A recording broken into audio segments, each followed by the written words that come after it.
Hi everyone, today I have something unusual, and unusual hopefully translates into kind of neat, hopefully, right? So what we're looking at here is thorium metal.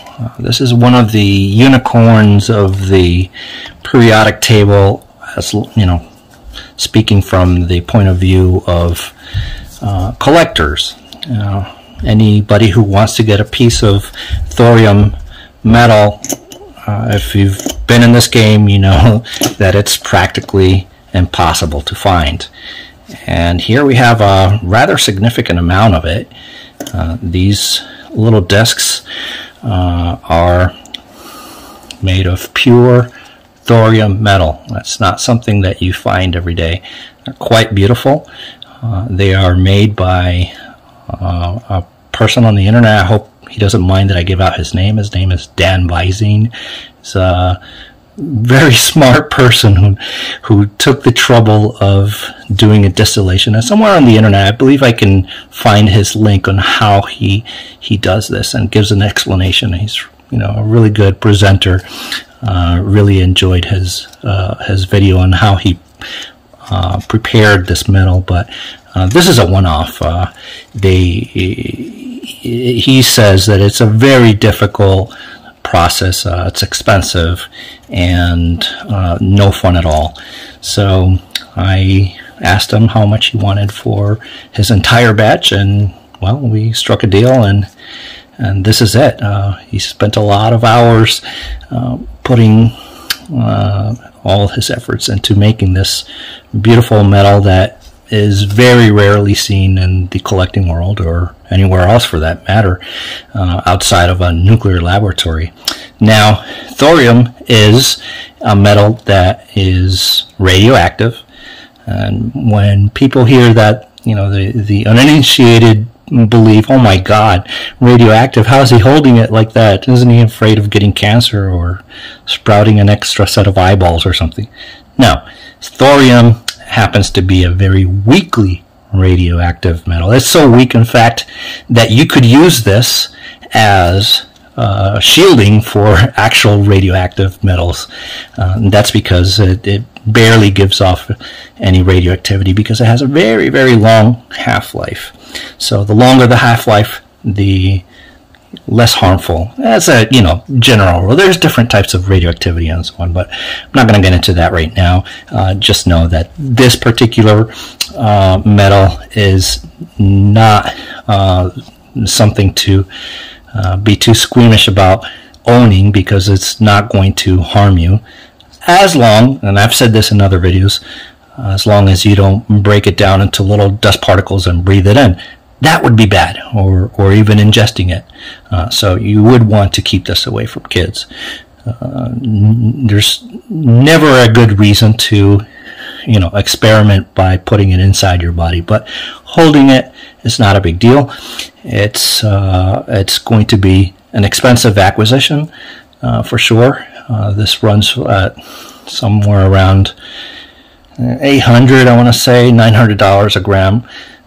So it's quite expensive. But also there is the fact that you're looking at, as of right now, late 2020, the world's supply of thorium metal, commercially speaking. I don't think that there is anywhere else in the world that you can buy thorium, pure thorium metal, anywhere in the world, outside of lab to lab. If you're accredited institution, then yes, you would have access to things that the general public does not. But for somebody with a credit card who wants to have some, the most you can have is this amount right here, which is a few grams, and be quite a wallop to your credit card. Anyway, I wanted to also mention that thorium seems to be a very soft metal, and that might be kind of an illusion, because this metal was actually prepared by pressing on, a very high pressure powder. So, kind of like how you make pills, you just put it in and then push a lever and then it compacts it. So look how easy it is to break apart. And this is what we do when we want to sell it. We sell it by the 100 milligrams because it's just easier to get a little bit. It's not that expensive, and we'll break it up into tiny pieces and sell it that way. So at least somebody can have a little bit of it and say, hey, I have thorium metal. There's only so many people who can say that for the time being. Now, thorium metal, oddly enough, is a very common metal. It's practically everywhere. You go to, a sandy deposit somewhere, and chances are great that there's going to be oodles of thorium right under your feet. However, getting that thorium isolated into metallic form is difficult. It's a difficult chemical process, as I was saying in the beginning of the video, and there's no commercial application for it since there's no manufacturers doing it. No manufacturers maybe who have either the incentive or maybe permits for even low level radioactivity are difficult to get. There's just no reason to do it. There isn't any. That explains that. It's not illegal to own, but somebody would have to have an incentive to produce this, and the public doesn't really want to have anything to do with radioactive material, whether it's weak or not. And you can't really blame people for that. It's still a hazard. Little particles of this that become airborne and you breathe it in, that's a cancer hazard. So the general public really shouldn't have access to this stuff. A collector who wants to keep it in a sealed little glass, that's a different story. It's not going to harm anybody. But for the time being, since there isn't anybody who's making this on an industrial basis, it's going to be very difficult and expensive to get a little bit of it. But at least once it's all sold out, at least there will be this video so people can see, ooh, that's what it looks like.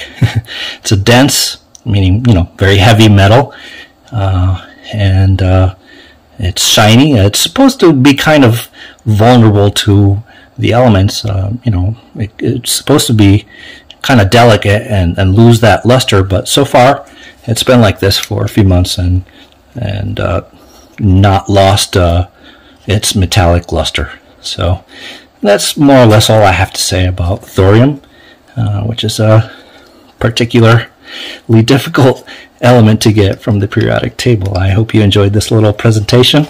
I'm sure you have more questions, and I'd be happy to answer them as much as I can. I'm not really the world's expert on anything, but I can give you my opinions. This is Raciel for Lucidaria. Thank you very much.